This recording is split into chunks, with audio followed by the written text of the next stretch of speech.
Dubaï, l'Europe, les États-Unis, où est-ce qu'il faut créer son entreprise? Dans cette vidéo, je vais te donner mon avis personnel sur les meilleurs endroits pour créer ton entreprise et tu vas voir que c'est pas ce que tu crois vraiment.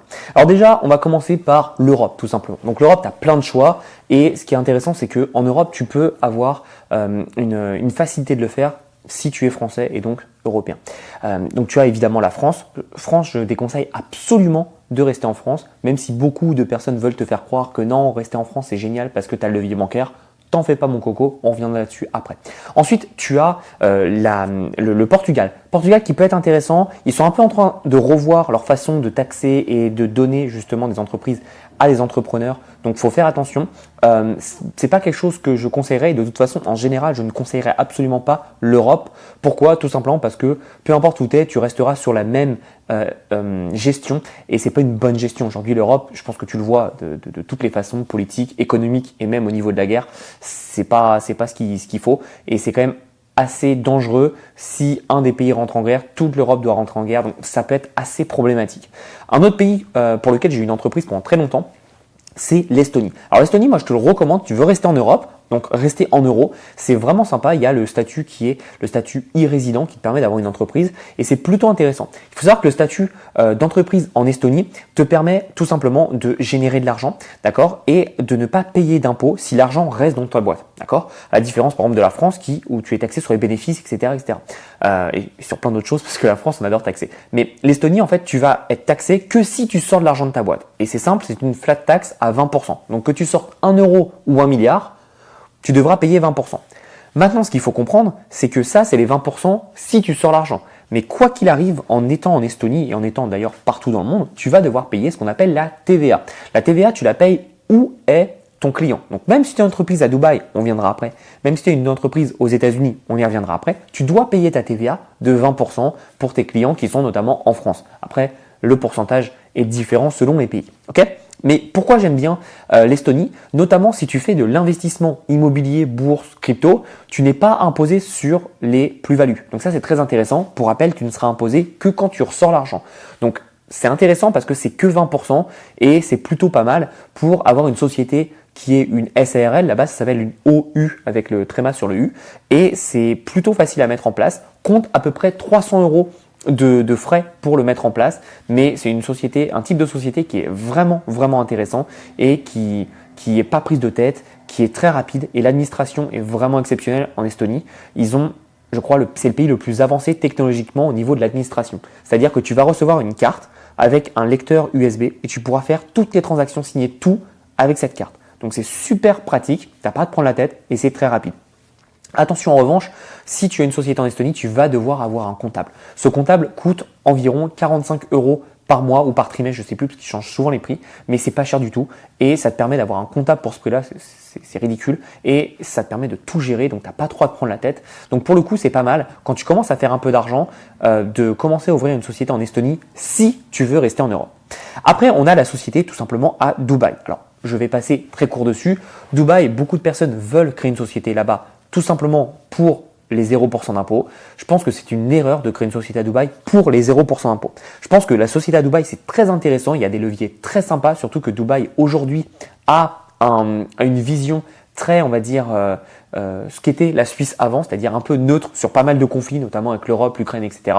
Donc c'est plutôt pas mal d'avoir une société à Dubaï et surtout tu sors de l'Europe. Donc c'est intéressant, tu sors de l'Europe, tu as des belles banques qui sont solides et aujourd'hui Dubaï est une grosse place financière. Donc c'est très intéressant d'avoir une société à Dubaï, surtout si tu as des visions pour aller notamment en Thaïlande, en Asie, etc.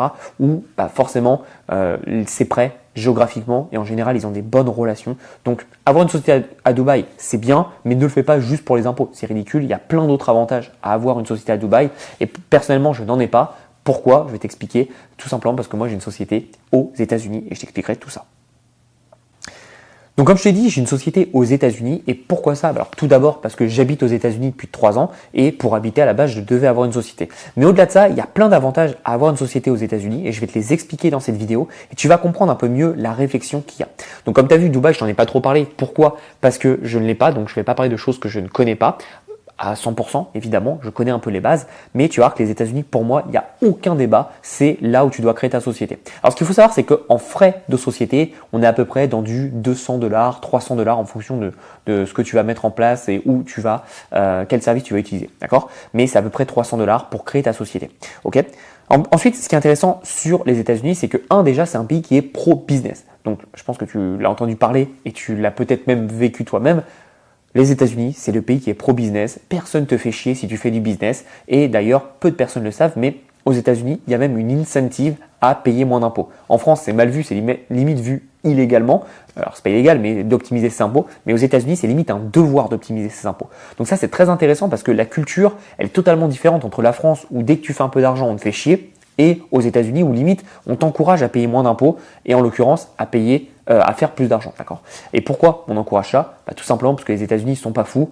Qui dit que tu fais plus d'argent dit que tu vas plus consommer, plus faire tourner l'économie. C'est aussi simple que ça, ok? Ensuite, ce qui est intéressant, c'est que les États-Unis sont l'un des meilleurs pays, si ce n'est le meilleur pays au monde, pour faire du write-off. Donc ça veut dire quoi le write-off? Ça veut dire de déduire de tes impôts, ok? Donc tu peux tout déduire. Et d'ailleurs, beaucoup de monde ont craché sur Trump. Trump, businessman à la base, a mis en place une loi qui permet de déduire jusqu'aux frais de jet privé. Donc ça veut dire que tu peux aller vraiment très très loin. Bon, j'en suis pas encore à ce niveau, mais ça te montre à quel point tu peux déduire des choses. Il y a aussi quelque chose qui est intéressant, c'est que le write-off est tellement poussé aux États-Unis qu'il y a une stratégie que je n'ai pas encore mis en place, mais qui te permet le 31 décembre 2023 d'acheter un Range Rover ou un véhicule de plus de 6 tonnes, donc des gros SUV. Et comme c'est plus de 6 tonnes, tu peux déduire 100% de la valeur sur les impôts de 2023. Donc admettons, décembre 2023, 31, tu achètes ton Range Rover, plus de 6 tonnes, tu peux tout déduire d'impôts, donc c'est à peu près 100 000, 150 000 dollars, tu vas le déduire sur l'année en termes d'impôts, tu n'as même pas besoin de le conduire. Et ce qui est intéressant, c'est que dès 2024, tu peux le revendre, faire peut-être une plus-value ou perdre un peu d'argent en fonction de la cote du marché, et ça te permet d'avoir une déduction d'impôts assez rapidement. Et c'est pour ça que tu reverras sur Instagram, si tu regardes un peu tous les gros infopreneurs, les gros entrepreneurs américains, ils s'achètent tous des voitures fin décembre, tout simplement pour le write-off. Et juste ça, cette petite stratégie te montre en fait tout ce que tu peux faire de façon 100% légale, sans trop de complications et assez rapidement. Okay. Ensuite, ce qui est intéressant, et pour moi c'est le sacro-saint pays pour avoir une entreprise, c'est les cartes de crédit. En tant que Français, on ne se rend pas compte à quel point les cartes de crédit, c'est extrêmement puissant et ça peut te permettre d'avoir plein d'avantages. Notamment si tu as une American Express, tu peux avoir des avantages dans tous les hôtels, dans tous les avions, tu peux avoir des avantages chez Indeed, chez Dell, etc. Donc bref, ton business est surdopé avec plein d'avantages. Mais c'est pas tout. Le fait d'avoir une carte de crédit te permet tout simplement de faire des dépenses et tout simplement de payer ton crédit après. Je te donne un exemple, mais si aujourd'hui tu as un gros business, tu as une grosse promotion, tu sais que tu vas faire un minimum de cash, tu peux dépenser un maximum de budget publicitaire, ok? Et ensuite tu vas le payer à 30 jours. Comme ça, tu auras déjà collecté l'argent et au final, tu vas pouvoir commencer ton business, développer ton business, scaler ton business avant d'avoir reçu l'argent. Donc c'est intéressant parce qu'en France, comme on travaille qu'avec des cartes de débit, c'est très problématique, c'est-à-dire que si tu n'as pas l'argent, tu ne peux pas développer. Là ici, même si tu n'as pas l'argent, tu vas pouvoir développer. Alors évidemment, ne me fais pas dire ce que j'ai pas dit, si tu ne payes pas ton crédit, tu te fais dégommer. Tu vas avoir tout simplement des APR, donc des intérêts sur le crédit, qui vont faire mal au…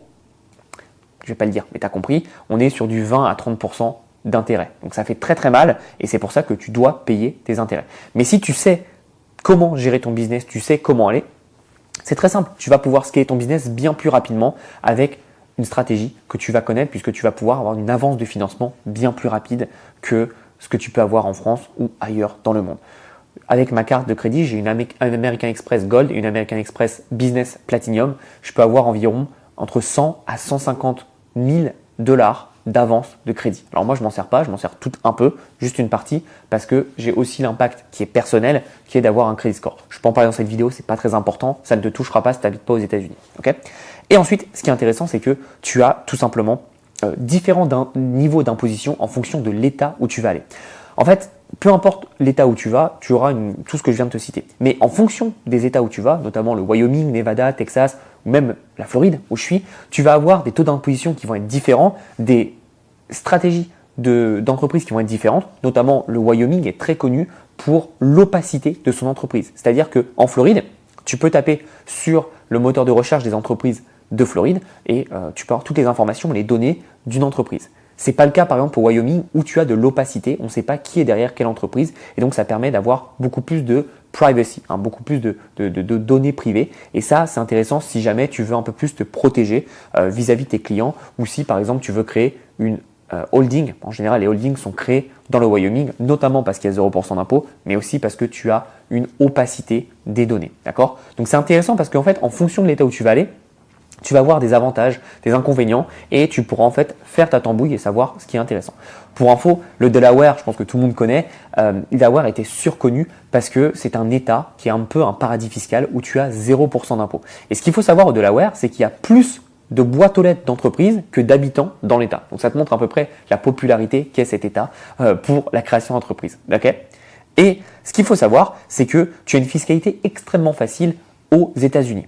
Notamment le fait que tu n'as pas besoin d'avoir des comptables qui vont te faire des documents et des documents comme c'est le cas en France.